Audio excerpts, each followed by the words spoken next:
Just being able to do what you want to do pretty well. You know, there's times you got to do some other stuff, but we got a lot of different jobs. Just so I can get around both sides.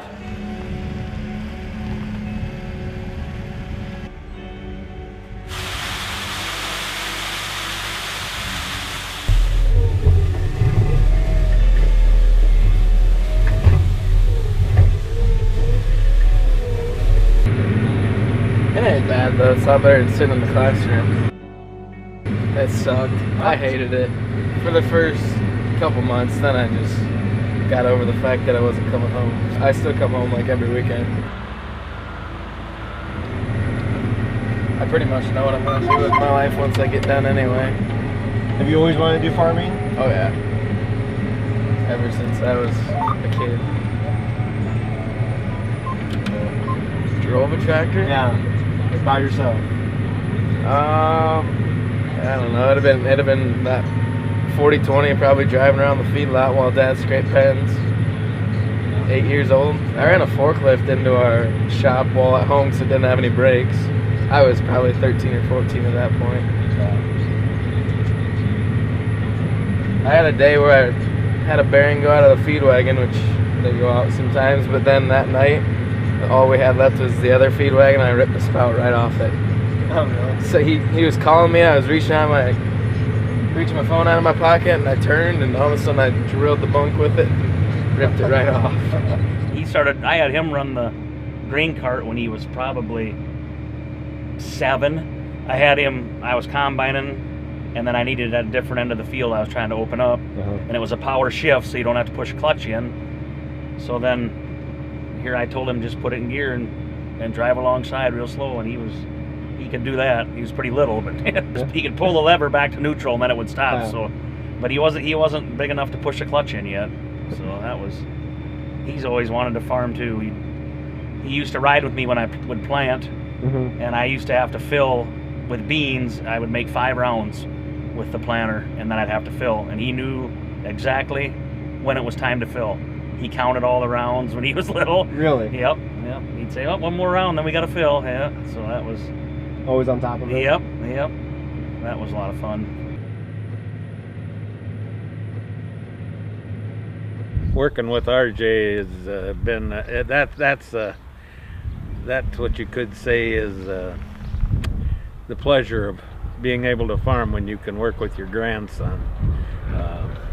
It's probably, I can't explain it, but it's just really, really enjoyable.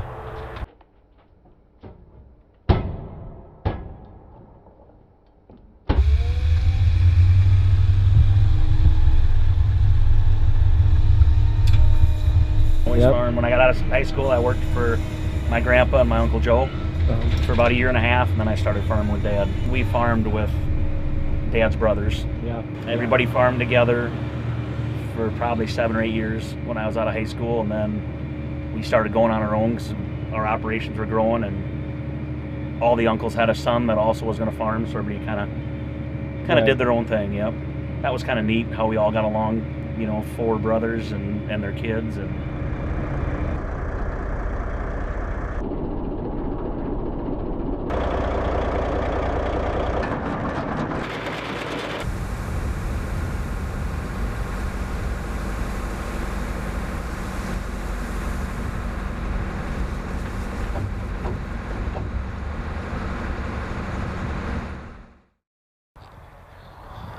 I started when I was 19, I had to go to the service and come back, I suppose, probably about 50 years. Been selling DeKalb for 40, started in 1974, so 44 years.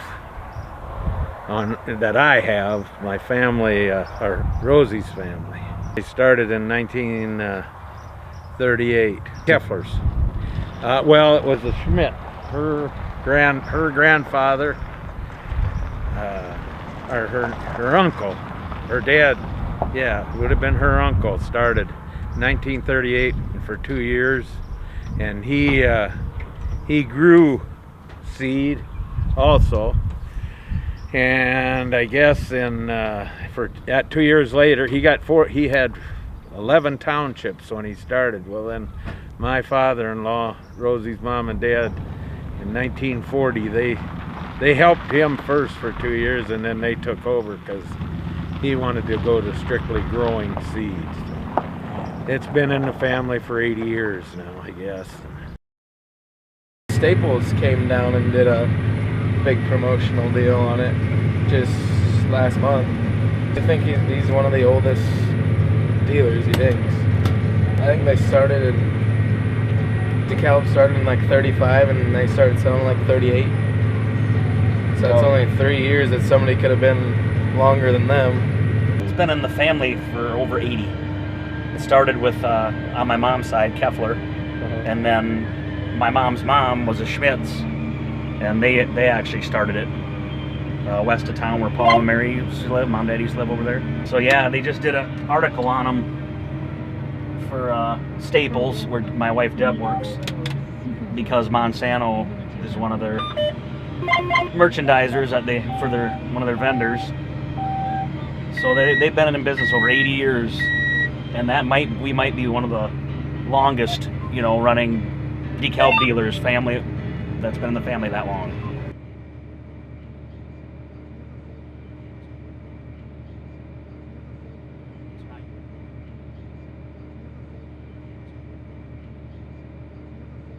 Staples is doing an article on us, just a little insert for their magazine, and they'll kick that off at their big meeting when they have their rep meeting, or all their accountants down in Texas, wherever they're at this year. So yeah, I'd say we're one of the oldest.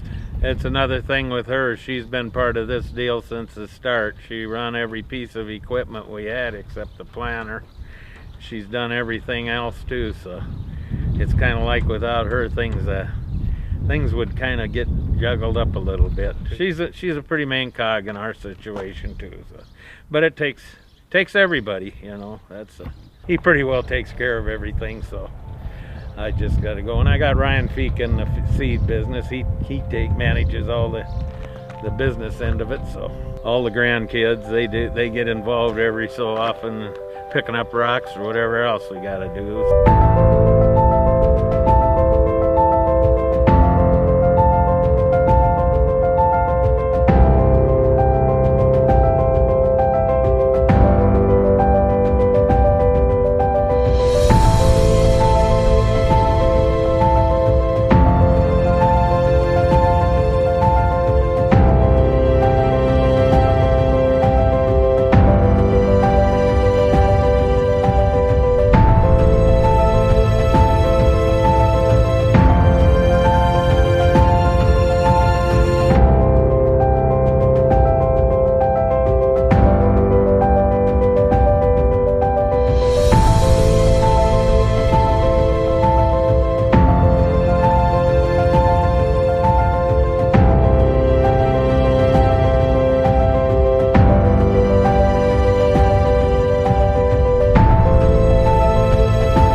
favorite part about farming is probably the field work or working with cattle. You like feeding every day? Oh yeah. Does it get old? Nope. No? Maybe when they're fat it gets a little old because they're not as excited as when they're young. But yeah, when they get a couple more months, they won't be able to jump around anymore. They get pretty big. When we're delivering seed, we're doing seed, I pretty well most every day's here. I got a couple fields ready for them this year, but that was it. We got a hired man, and Christopher Luch helps us, and then RJ and Nick, and it's a family deal, so, and it works well. Been working well. He's in there all the time. I'd rather be running my planter or sprayer or something. In the field? Yeah, I ran it for like 200 acres last year, but we're spraying Acuron once on all our corn, so that's the only thing you spray. So if you screw it up or miss a spot, you don't go. You have to go back and respray it for no reason. I don't know. I really liked running the sprayer yesterday. I like doing that. And I like planting, but I don't know if I'll be able to touch the new one this year. He loves it too much. Well, it's all one deal. So right now we're farming about 2,500 acres. So we got about 3,600 head of cattle up there, and I think he said seed-wise we're selling between 9,000 and 10,000 bags of corn and 18,000, 19,000 bags of beans. It takes everybody. I mean, like Ryan and Jesse and Mike. Mark was out here helping yesterday, and he's mowing some now, so he gets involved in it when he can. You know, we feed a lot of cattle. You know, between all three of us, 3 operations, I would say 7,000 head of cattle. Wow. Yeah. Wow. Maybe 8, probably, because we feed 3,300. Jerry always feeds about 1,500. So, you know, you're close to 5,000, and Pat feeds 3,000 to 4,000. It's 8,000 to 9,000 head. Wow. Yeah. Wow. So that's pretty, for family owned, you know, we don't feed for anybody. They're all family owned cattle. It's pretty big. Yeah, that is a big operation. Yeah. Yeah, this is a brand new monitor. Is it? Yeah, it's a newer deer monitor. All my other ones have the next size older, so this is all new for me, trying to get used to it. Yeah. All the setup of it, and it's a little bit different. It just keeps getting more advanced, you know. This one here can turn on the ends if you want it. Yeah, I think it's another $500 a year on your subscription. It's capable to turn on the ends. The better accuracy you want costs more.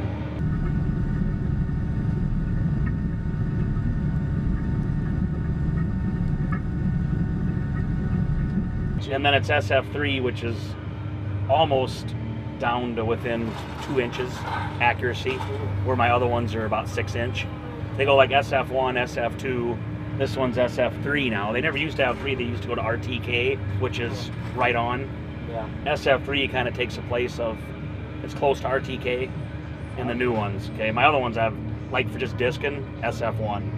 That's close enough for discing, and that's the basic general package. Okay. You get that when you have your, you know, for planting though, I want it more accurate for planting. Right. So, right. Precision. Yep. Huh. And then another addition is your section control, it's called. That shuts me off on the end. No, I gotta lift it. It just shuts it. Whatever I have done here is painted on this screen. And then when I run into what I painted, what's blue, that shuts the planter off because it shows that that has already been planted. It's overlapping or something? Yep, Okay. yep. And that's called your section control. Okay. And that's, you know, you got to pay more to have that too also. But. Yep, and all the feeding end of it up there with the feed yard too. I help wherever they need me when we're working cattle or whatever, calves, but I like the feeding end of it too. I like it all.